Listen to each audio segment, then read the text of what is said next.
So hello everybody. This is Abby Marks Beale.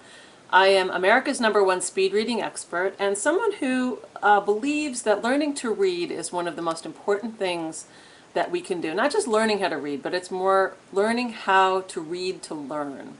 We know how to learn. We've learned how to read up through elementary school, but we're now at a time where we really need to learn how to learn while we're in school.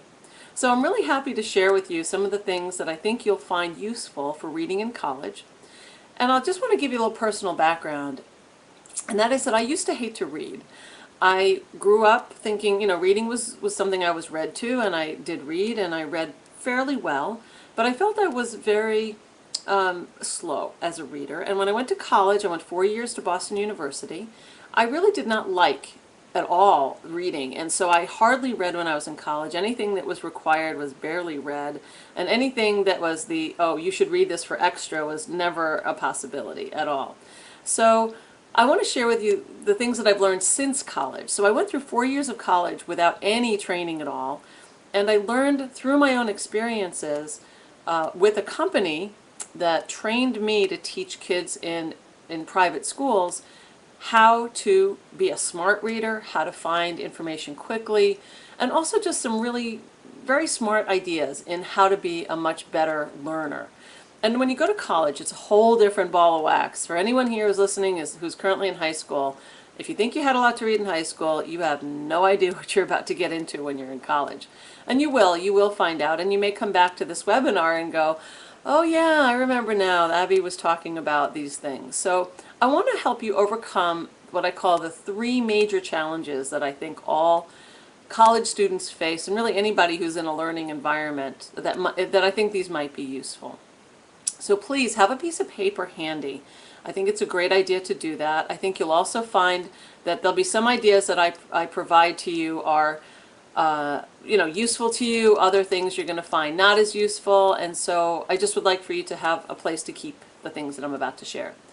So the first thing I'd like you to do is to think about what is your attitude about reading. So if you mentally, or if you want, write it down, fill in this blank. I am a blank reader. I am a blank reader. How do you feel about yourself as a reader? Now people tell me, you can, if you'd like, you can type in the question area what word or words comes to mind. That would be great if you would. And I'd like to also suggest that you think about whatever word you have and qualify it as either being positive or negative. So feel free to contribute. You're welcome to put questions in at any time, by the way. And also please feel free to put in whatever word or words comes to mind in the question area, and I'll be able to see it. But think about, are they positive or negative? So let's say the word you're thinking of is, I am a good reader. I'm an avid reader. I'm a voracious reader. That's pretty unusual, actually, for a high school student or college student. But if that is true, that's wonderful. And so it says that when reading comes and you have time to do it, it's a satisfying experience. You like it. You get through it. You don't reread things. It's a good idea, and that's why you feel positive about it. If you were like me when I was in college and I would say I am a slow reader, then anytime I looked at reading it was like, oh, stay away, you're going to waste my time, I'm not going to understand you, I'm going to probably fall asleep, I'm going to get tired. And so reading was not something that I looked forward to, nor did I value at the time. And so learning some really simple skills and strategies transformed me into thinking that I was able to that I was able to really just be better at it. And so I felt like I was a better reader, and from that I've now become a really good reader. And I want to help you do that. So I'll share with you some of the things that I think will be useful. And I do see now someone, thank you for posting, someone said they are too thorough. And I get that. Some people are very, very detail oriented, and it's just good to know where you're starting. So hold on to that thought, and then at the end of this short webinar, we'll see if maybe the word in there might change just a little bit to something like I am maybe a better reader, or an informed reader, or educated reader. So we'll have to see. So there are really 4 areas that all readers have to develop. And they include speed, reading speed. Most people don't know how to modulate their speed. We're going to talk about that in just a few moments. Concentration is a big issue, and we're going to talk about that, especially in college, and our minds, our monkey brains are going from one thing to the next. Comprehension is also very important. Obviously, you need to be able to understand what you read, and also retention, remembering what we read, at least for the time for the exams. So we're going to look at some of the areas that will help with all of these 4 areas, and they are very related. So understand these 4 areas we will take a quick look at. So again, anything you've learned and you want to remember, please write it down. And I use this flag that you might see here at the end of a racetrack on a racing event. You'll see this checkered flag, and that's kind of when you come home to the end of a race. Let's see, I think I have one right here. Yeah, I do. So they look something like this. Woohoo! We can wave a flag when we think we're getting somewhere. So whenever you think you're hitting the end of the race and you're something you want to keep, write it down. I think it's a great idea. So what are today's objectives for the time that we have together? Today we're going to talk about first, help you understand more about the 3 major reading challenges that you're going to face in college, to motivate you to tool up your skills before college starts, or if you're already a college student and you're going back again in the summer or fall, the more that you can do before you go back to classes, the better off you can be. To help you provide sage advice and useful strategies to help you succeed in college, and that's really what I'm hoping to do. So the first challenge is how to concentrate and stay awake while reading. There are so many students, they don't get much sleep. College is a place where you have a lot of fun, a lot of social time, a lot of work time, and sleep is just not something that college students typically get a lot of unless it's like on a Sunday. So how do you concentrate and stay awake while reading? So let me give you a couple of tips that might be useful. The first is to not save your reading for the end of the day. We think, oh, reading I can do any time. But reading is something that you have to be awake and alert to do. And so by saying, oh, I'll do it later, and you go through a whole day of classes, maybe you have a job, maybe you've already gone through some of your homework, but now it's 10 o'clock, 11 o'clock at night, and now you're going to sit down and read your sociology book, your philosophy text. Wow, that's like killer right there. You're exhausted already from the day, your brain is full, and you're trying to save it for the end of the day. So I encourage you not to do that unless you absolutely have to, but instead to find a time earlier in the day. It could be sometime between lunch and your second class of the day. You have an hour where there's nothing going on, and you could take that hour and do some reading. It's a great thing to do. Sometimes getting up early in the morning. I know that's hard for some people to think, but to get up early is better than trying to read very late at night. Sometimes reading is just not something we can do, and it's not a good use of our time, so why even try? So here's another tip, thinking about where are you when you read. So basically you want to read in a work place. The upper picture there is a very comfortable place, a lovely place to read your casual material. But when you have to read for school or for work purposes, you want to be sitting upright at a desk or table, similar to the young man in the lower picture, and at a table where you can take notes, and it's in more of an awake environment than like a bed or a couch or a lazy boy or anything like that. You want to have a place that the brain knows that it's going to work. So fool the brain just a little bit. So here's a little quick quiz for all of you. Where is the best place to read and study on a college campus? Do you think it's at the library? Well, I'm going to say no. The library is good. It's like the second best place. But a library can be a very social location. When I was in college at Boston University, the 4th floor of Mugar Library was, I think, one of the top 10 social meeting spots in all of Boston. And I just thought to myself, well, how does anybody get any studying done if that's where they're all socializing? Libraries can also be very hot, and that makes you sleepy. It also can be very, almost too quiet. And so we sometimes need to have a balance. And sometimes you have those really comfy chairs, and you don't want to have those. So you want to be in a place that will help you study. So a library isn't bad, but it does have its downsides. Another place could be your dorm room. Do you think that's a good place? I don't think so. I think because, take a look at even this picture, it looks too comfortable. You also have a TV behind, the person has a TV, the computer.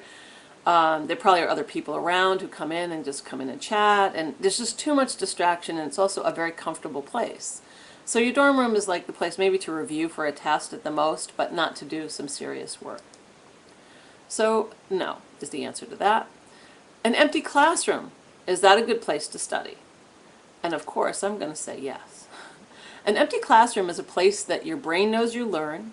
An empty classroom is a place where you don't want to spend a lot of time because it is a place that is not fun. So you're going to hurry up. You're going to get your work done. You're not going to daydream too much. You're going to be really on task, I would think. And you're going to get the ability to retrieve information better because you're in a learning environment. So for those of you who are on a campus and you go at night, I would say, especially for women, you should go with a pair or with 2 or 3 of you and maybe separate. So one of you goes to the front of the room, the other one goes to the back of the room, and you say, okay, we're going to meet in an hour and then we'll talk. But you don't talk during that time. It's just like you're in the same space, but you're just not talking. And it really does help to be in a place that you learn. So think about that as one of the best places to study on a college campus. Again, if you have any questions as we go through this, just type them into the question area and I will answer them as I can if you have questions. Okay. So you want to read faster. Well, remember the 5 gears. So let me introduce to you the 5 gears. Basically, gear 1 and 2 are the slower gears in reading, which are where most people are because they don't know how to get into gears 3, 4, or 5. And so whenever I teach a speed reading class, I talk about how to get into gears 3, 4, and 5, and I'll share with you a couple of strategies that will help. But if you don't know what those choices are, you're stuck in gears 1 and 2, and you'll always read on a methodical, very slow, very thorough way. And so I'll be sharing a couple things here, and then I have other resources too, which of course you're welcome to look up. So here's a good tip. Use your hands or a white card to read with. And if you take a look here, it shows you, just a regular hand, that everybody's got one, and using a plain white card, it could be a piece of paper, it could be the back side of a business card, nothing fancy, nothing expensive at all. So why would you want to do that? Well, if you think about this, if you have something on the material, you're going to keep your place. And that's important. When you have all these words on the page, you want to be able to focus in on where am I, where are my eyes right now. So it helps to keep your place. Because the eyes naturally follow movement. Like right now, if there was like a fly kind of flying right around me, even though I'm focused on what we're doing here together, my eyes would distract and I would look up because I would see movement. Not that I wanted to look up, but it's just that the eyes will follow it. So whenever you create movement on the page, your eyes will follow it. That said, most of us were not grown up or brought up to put movement on the page, so when I tell you to do this, it's going to feel uncomfortable at first. So don't worry though if you find that when you first do it, it's like, oh, this feels weird, it's uncomfortable. Like, just hang in there because it really does reap a lot of good benefits. So, and another reason why is because experts say so. So I will share with you that I did write a book called 10 Days to Faster Reading. It came out in the year 2001. That book I thought was everything I needed to tell people about how to read better and faster. But then in 2007, I was fortunate enough to be approached by the Idiot's Guide people to write another book on speed reading. And I thought, okay, I guess I could do that. I don't know what else I would write about.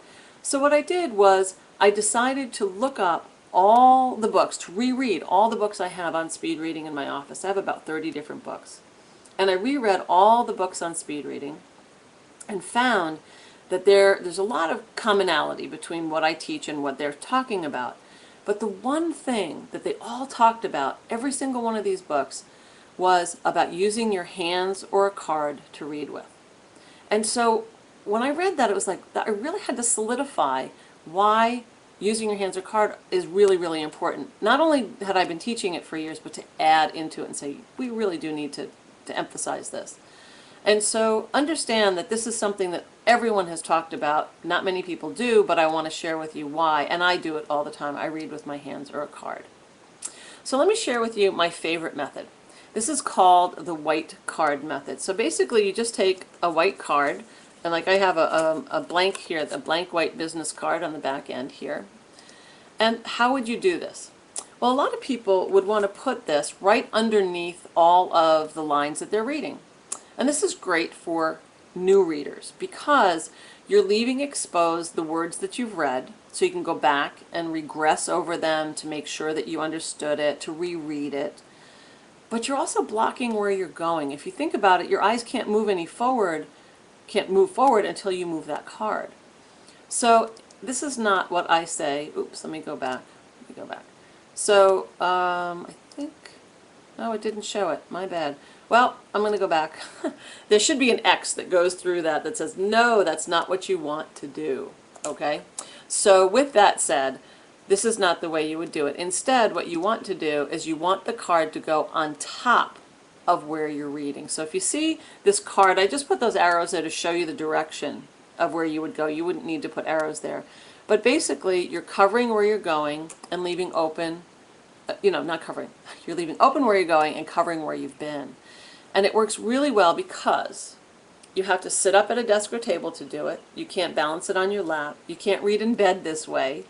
You really have to be focused on what it is that's in front of you. So I challenge all of you here to try that, even on a newspaper or magazine, just to put a card above the text and move it down. You can also change the angle of the card. So if it's a narrower column, you can use a narrow side of the card, or a wider on the wide side, or even tape two cards together if you need that. You can do that.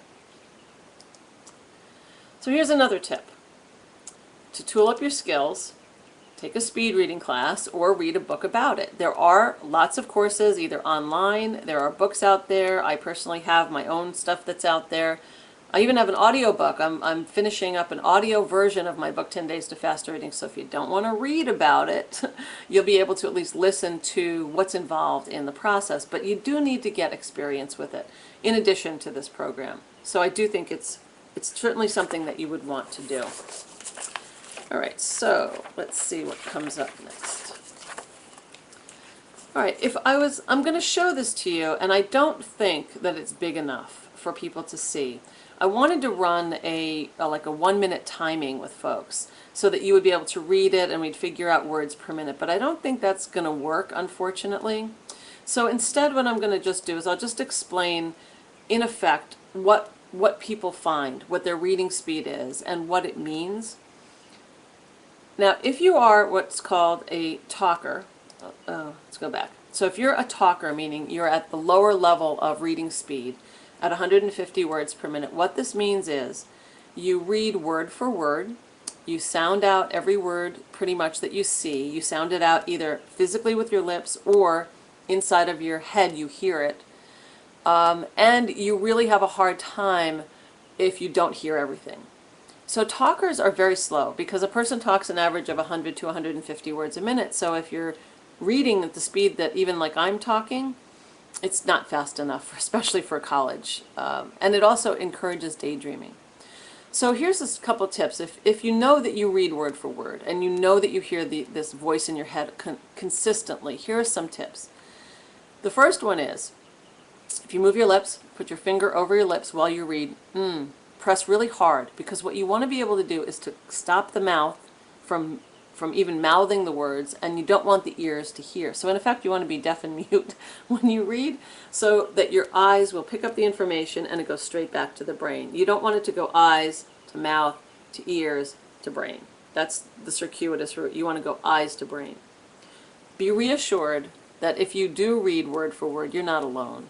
We've learned how to read by phonics, pretty much sound it out, hear it in your head, and no one showed us how not to or told us not to. And so here I am telling you not to. If you read inside of your head, not physically with your lips, here's something else you can do, and that is to hold your breath for a line or two or three, but not more than that. We don't want you passing out, because when we talk, we're exhaling. And so if you stop the exhaling, your eyes and brain will start to communicate differently than if you were talking while you were reading. I know that sounds crazy, but try to hold your breath. And another thing to do is to take your tongue and stick it on the roof of your mouth behind your teeth while you read, so that your tongue can't move. So when you read, your eyes are moving, your tongue is pressed to the top of your mouth. And that will help also with the internal talking, or called subvocalization. So 150 is an average reader, a talker reader. And then 250 is what's called the average. And so if you kind of get through your reading okay and you talk some but not all, you're probably around the average. And then some people are naturally faster and they're around 350 words a minute.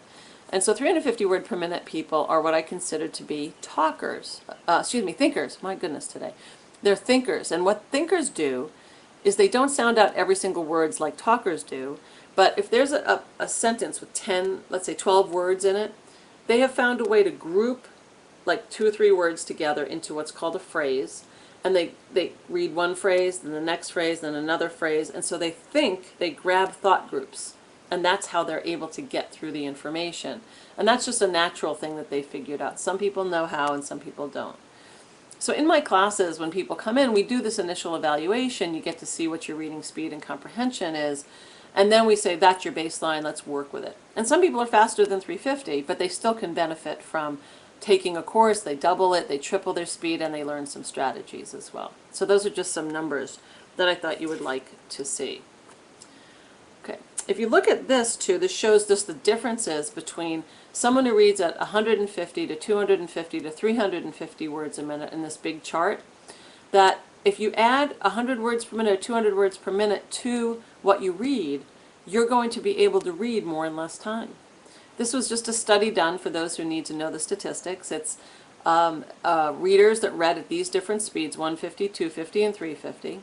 And they read for an hour a day, 6 days a week, on books that had about 72,000 words long, which is, maybe just like a small novel. And the difference is it's amazing. For 200 words per minute more, they read a whole book more in the same amount of time. So something to consider, good food for thought. So here's an exercise that I'm going to encourage all of you to download from my website for free. It's called Discipline Your Eyes, and if you take a look at it right here, you're going to see kind of what it looks like and what it's meant to have your eyes do. This is only a part of the exercise. There's still more of it down below. And so you're going to see all of these information, all of this broken up into groups like phrases, and you will find that they move your eyes across, they kind of stretch your eyes across the page. And so this is a great way to not be so tired. Remember, we're talking about concentration here. So first of all, when you read faster than the way you talk, you typically won't daydream nearly as much. And if you can move your eyes more rhythmically, which this exercise shows you to do, you're able to read better and faster and not be so tired. So think about downloading this exercise. I think I have, here's the URL to it, at revitupreading.com/free-resources. And you can download that and read it. Time yourself. There's a free stopwatch online called online-stopwatch.com, online-stopwatch.com. A lot of iPhones also have stopwatches in it, so you don't have to, go to the internet. And just time yourself reading it the first time, the second time, and track your scores on the back of your piece of paper. And you're going to find that the first couple times you read it are slower, and the more you read it, the faster you're going to get. And I recommend that you look at a range between 15 and 40 seconds. So 15 and 40 is the range you want to eventually get into on this exercise. Another use for this is to be able to take it and put a copy in every textbook that you read as a warm-up. It takes about less than a minute. And it's a great warm-up to remind your eyes and brain, yeah, this is what I want to do when I read. I don't want to read one word at a time. I want to be able to read in groups of words as I go across the lines. That's right. So the eyes and brain, get reminded of what they want to do. So hopefully that will help. So there's a question here, am I from SHSU? I'm not sure what SHSU is. Is that Sacred Heart State? No. I don't know what SHSU is, but since I don't know, I probably am not from there. But if you can qualify and tell me what it is, that would be helpful. So, thank you. Another idea is that you can learn how to speed read or to get your eyes and brain to talk better by using some free internet practice sites. So here's a couple of them. One is called ZapReader. One is called Spreeder, S-P-R-E-E-D-E-R. And another one is called Read Speeder. And all three of them are very cool, where you can take some of your own content. Let's say there's an article on the web that you want to read. You copy it and you paste it into ZapReader or Spreeder or Read Speeder, and it will format it in different ways, and you can change the settings and the speed, and they really are fun. And if I could, I would demonstrate it for you, but in this technology I can't easily do that. but they're really fun and they're free. Free is good. College students love free. So I encourage you to go ahead and go find ZapReader or Spreeder or Read Speeder. You'll find those to be really kind of fun sites for getting the eyes and brain to communicate a little bit faster. Okay, so challenge number 2. Oh no, let me go back, I'm sorry. There's also, if you are serious, there's a free trial of a paid software called Ace Reader, ACEREADER.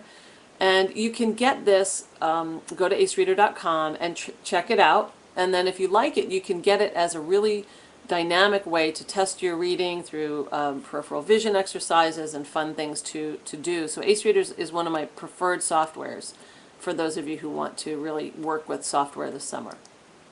Challenge number 2 is how to deal with sheer quantity. So we just looked at concentration. So learning to read faster is one of the best ways to concentrate better. And so to discipline your eyes is good. Getting to be in a place that's not so sleepy and to a place that's a workplace will be helpful. So now how do you deal, with the quantity, that you have? It's just a huge amount. So let's look at a true-false question. The best way to read a textbook chapter is to start at the beginning and read to the end. The answer to that is false. A lot of people think that's how you read. You get a chapter and you just start reading it from the beginning to the end, and then you go back to class the next day and hope that they don't call on you because you didn't really remember what you read. So before reading, here's a couple of questions that I think all readers need to ask themselves to become active and mindful about reading. Reading is not something you do in your sleep. It's something you do in a very mindful way. So when you have an assignment from a professor, the first question you want to ask yourself is, why am I reading this? Why did he give me this in chemistry? Why am I reading chapter 7 right now? And maybe it's because you're talking about something very specific that you know that the professor wants, or I'm reading this chapter in politics because we're talking about the elections right now. So why are you reading it? Probably because it was assigned. And the next question really is, what do I need to do with it? So it's not about just reading it, but do you have questions at the end? Is there going to be a vocabulary test somewhere down the line? Are there going to be essay questions down the line? Do you need it for a class discussion tomorrow?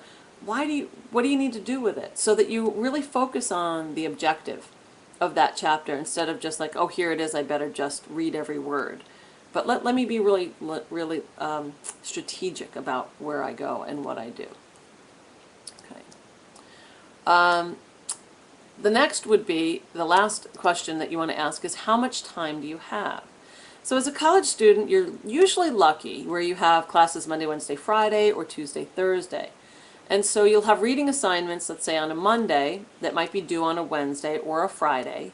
And you might be having to prioritize between other classes and how much reading can you do. So if you have a 50-page chapter to read between Monday and Wednesday in one class, that's doable. But if you have 3 other classes with 50 pages, you have to figure out how to parcel out how much you're reading and when. So it's important to be aware of your time frame and to say, should I read all of it now? Should I read 20 pages at that 1 hour I have in between lunch and my second class? Should I read another 20 pages between 4 and 5 before I have dinner? So that you're not reading it late at night. So it's all about being mindful. Why am I reading it? What do I need it for? And how much time do I have? So here's something that's really important for all college students and business people. I delivered this yesterday at a lunch and learn at a corporation. And how to get through all this nonfiction reading. So nonfiction are all of your textbooks pretty much. It's not the novels, but it's all the textbooks. Did you know that all nonfiction, magazine articles, textbook chapters, newspaper articles, all of those are all written from something that you learned when you were in high school? If you think back to high school, and even now in college if you're in college, before you write any paper or essay, you have to do your research, you have to come up with your thesis statement. But before you start writing the paper itself or the essay, you're supposed to come up with some organizational pattern. And that organizational pattern is called an outline. And so this outline is inherent in all nonfiction. That's where all nonfiction starts. And as a nonfiction author myself, I can vouch to say that all of those articles and chapters are all written from an outline. It's great that it follows an outline. So what does that mean to you? It means that when you read a textbook chapter or an article or a newspaper, you're reading a fleshed out outline. So all those words on the page started from an outline. So your job as a reader is to find the outline. That makes sense, I hope. So the idea is that you know where the outline is, and I'm going to share it with you. I know some professors do this, or even high school teachers say, go home and outline chapter 3. And a lot of students freak out like, oh, it's huge, I got to outline the whole thing. And I go, oh, that's pretty easy because I know where the outline is. So here is basically where the writer's outline is. Here are the components. You have a title, an introduction, a subheading. Then you have topic sentences. A topic sentence is a main idea. Main ideas are found typically in the first sentence of every paragraph. And so if we look at this as saying, okay, after a subheading, there's a first sentence of a paragraph, and there's an idea, and then we stop reading. Then we go to the first sentence of the next paragraph, and we stop reading. We go to the first sentence of the next paragraph, and we stop reading. And those are main ideas that should be part of the writer's outline that would have been there. And then there's another subheading, topic sentences, and then a conclusion and summary. So here is kind of the rough outline of any kind of chapter or article. So your job is to figure out where the subheadings are. Your introduction usually stops at the first subheading, and then where your conclusion is, which is like usually the last paragraph or two, or there may be a subheading there. And that's really all you need to know. So even after this call, I'd say go to a magazine or a textbook or to this webinar and find the writer's outline by reading the introductory paragraph or two, then stop reading everything, and then read the first sentence of each paragraph only. Don't get sucked in.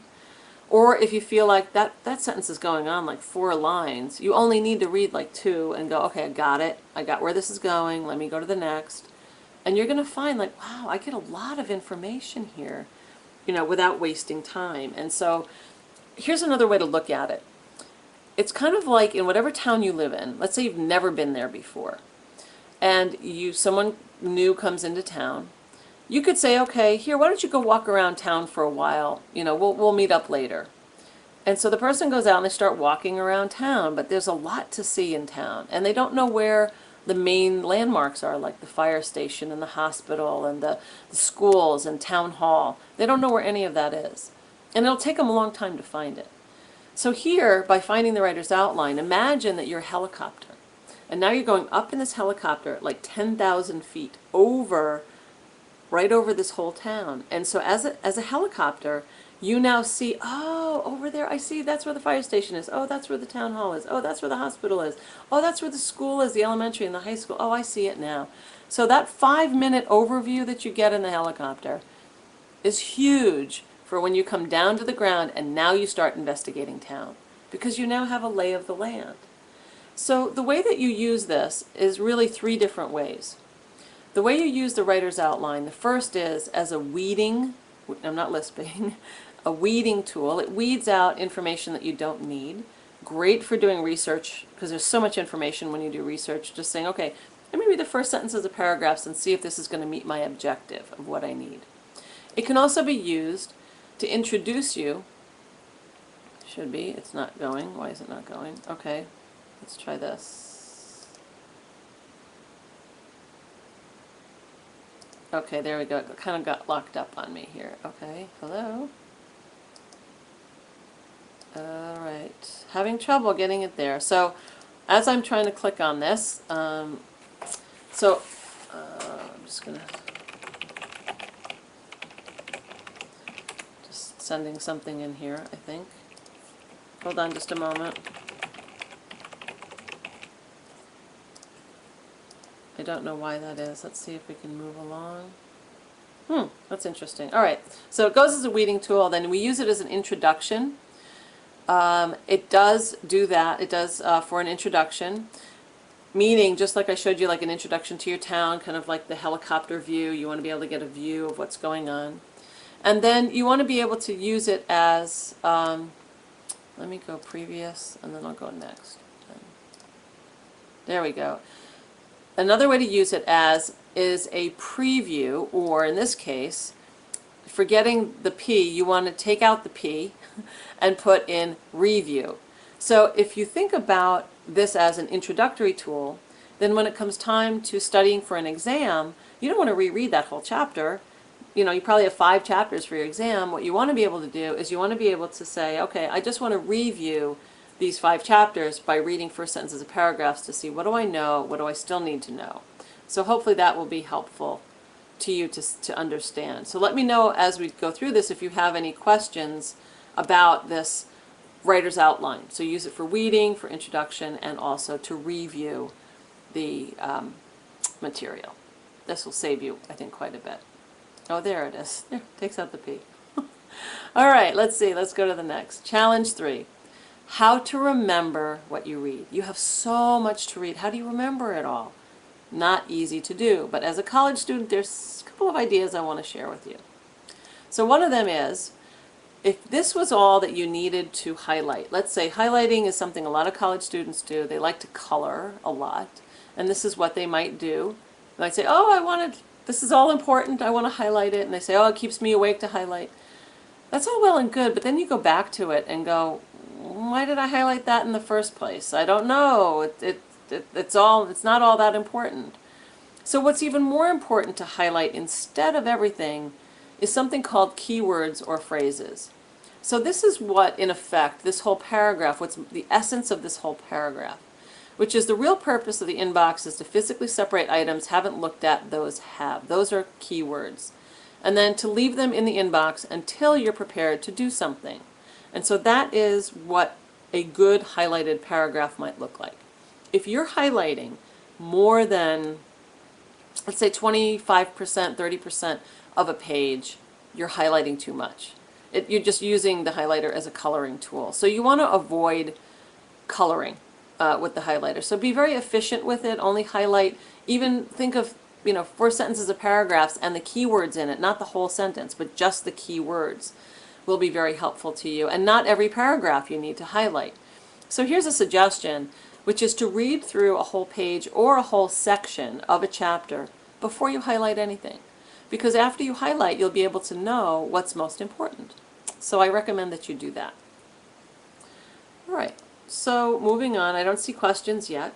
Here's another thing that I do recommend is something called the Cornell Method of note-taking. It's great for taking notes in a class, but it's also great for taking the writer's outline that you read and condensing it back and putting it into your notes in an outline form.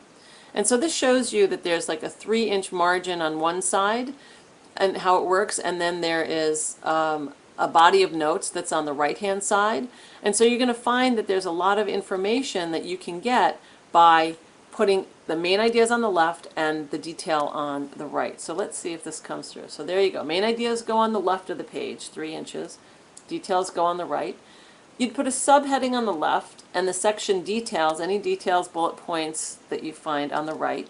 You might put someone's name. So if you're reading on political science, you might have some political figure's name. And then you put on the right side who they are. So you see that what's on the left is just easily referenceable. It's much easier. The left, you might put a date, maybe what year they were elected, and then what happened at that year. You'd put a vocabulary word over on the left and a definition on the right. You can do this for like any kind of foreign language you learn. You have a 3-inch margin on the side and then the rest on the other side. And you can cover one side of the page, usually the right side, and you use the left side as a way to trigger what you have written over on the right side. So the left side gives you, that's why it's called the recall column. That's this left side. You can also put an acronym and what it means on the right. And you could use this as a way to say, okay, Friday by Friday, and then put over what's due on the other side. And so I'll leave this up for just a moment while I take a quick sip of water.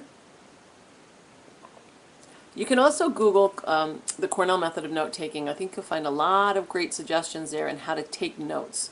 Because in high school, I don't know if your school was good at it, but a lot of schools are not good at teaching note-taking. They just figure you're going to figure it out. And I think there really has to be a good method that students need to take. So hopefully this will be helpful to you. Oh, and also with math, you could put a formula on the left and how to work it on the right. And remember, you cover up the right-hand side when you study and use the left-hand margin as a trigger to help you remember whatever is on the right-hand side.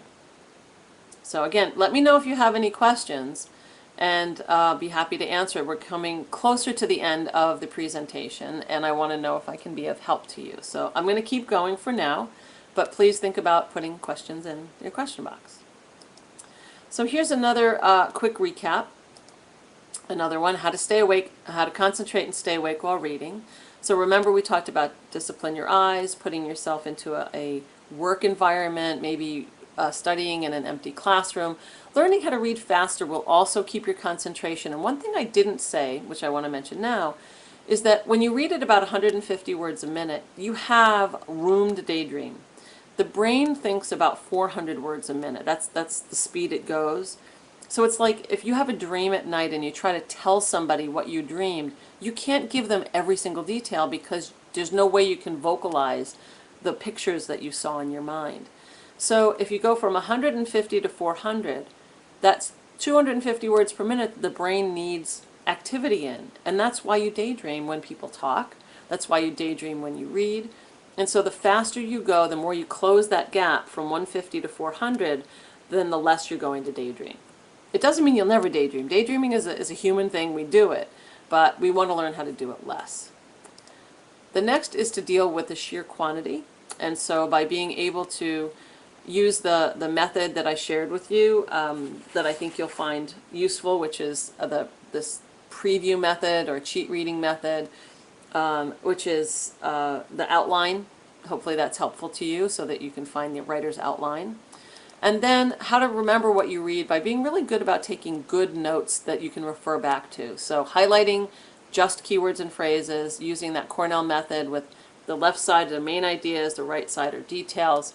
I think these are just some really great, simple strategies that, all college students, can learn from.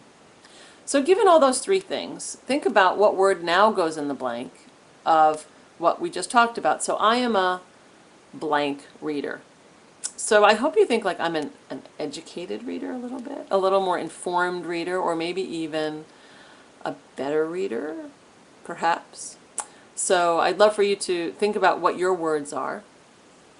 And then I always end my sessions with this quote: if you always do what you've always done, then you always get what you've always got. And that is, nothing's going to change unless you take some of the information that I've shared with you today and you put it into practice. So what are the good ideas, if any, that I shared to you that you will do? And if anything, I'm hoping you will download the Discipline Your Eyes exercise, because that is a really great, solid thing, and it's free. Free stuff is good. Remember, college, free, all stuff, real good. And then I'm going to share with you one of my favorite quotes, and that is that the road to knowledge begins with a turn of a page. When I was in college, I never understood the whole idea, as I mentioned, about why reading was important. But now that I know some of these really simple strategies, I think reading is the ticket to being able to learn more, to be better at who I am, better at being a parent, better at being an educator, better at being a presenter, better at being like everything. And it doesn't mean I read everything, there's just too much out there, but the road to knowledge does begin with a turn of a page, and there are ways to learn how to turn more pages so you can be more knowledgeable. So I hope that, this was helpful, definitely helpful to you. Here are just some of our resources if you have any interest in checking us out at Rev It Up Reading. We do have the free resources. We do have a live webinar series, but we don't have one scheduled at the moment, but we will have one probably again in the fall. We do offer, I have an online speed reading course that's got everything and then some in it, including an ebook copy of 10 Days to Faster Reading that I created. And we do have books and ebooks on the site. So I do recommend you come take a look at what we have, and then look around if there are other things that you're looking for, and let me know if there's something that I can help you with. You're welcome to email me. It's abby@revitupreading.com, abby@revitupreading.com with any questions that you have. So here's a question from, I think it's Kulan, if I pronounced that correctly. It says, a lot of times I read and it's so hard to comprehend, and I keep rereading and rereading a section or read a whole page and I've understood nothing, and sometimes the rest of the reading seems too hard, so I just don't read it. I tend to do this because I feel the need to understand everything I read. So Kulan, boy, I feel your pain. I can tell you that some of the strategies I just gave you are going to help with that. The first is to get that overview. Look for the writer's outline. Look for the main ideas first, because when you're talking about everything, you want all the little details. But how do you get all the details when you don't see the big picture first? So I recommend you go looking for the writer's outline first. And at the same time, think about, well, what do I need out of this? What am I going to need for my class? What does my professor want me to have? So that you're not spending time on all the minutiae that you're not going to need, and spend time on the things that you do need. Something else you can do is ask your professor, so how are we being tested on this? Is this going to be just multiple choice or multiple guess? Is it short answer? Is it matching, true, false? Is it essays, short, what is it going to be? So that I know the level of understanding that I have to have with this content. So that you're really more mindful about it, not just because it was written that you have to understand it all, but just say, what all of it do I need to have? And give yourself a little break to say, you know what, I can't, nor should I, understand everything or read everything, but really I need to get the main concepts and some of the supporting details, but everything is not equally important. And you have to make that decision. So I guess the best thing I can do is say, use some of the strategies I just shared, and then if you can, kind of like let it go, if that's possible. It's hard to do, but please trust that you can do it. You might try and do it with some easier material like magazines. Take a magazine article and get the overview first, and then go back and read in more details to your satisfaction. So you start getting into the habit of feeling satisfied for yourself, and hopefully that will be helpful to you. Does anyone have any other questions I'd like to be able to offer? If you have any questions, let's see if there are any more questions. Okay, yes, you're welcome. I'm glad you think it's great advice. I try. I do try. Does anyone have any other questions at the moment? I would love to help you if you have them. I think college is such an exciting time, but it's also fraught with all-nighters, which people shouldn't have. You really need more sleep than you need to be reading all night and being half asleep.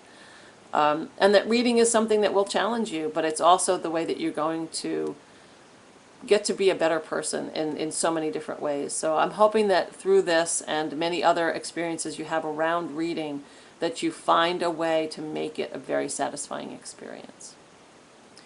All right. Any other questions? I'll give you another like 10 seconds to come up with something, 15 seconds. I'd love to help you. Anybody else have a question?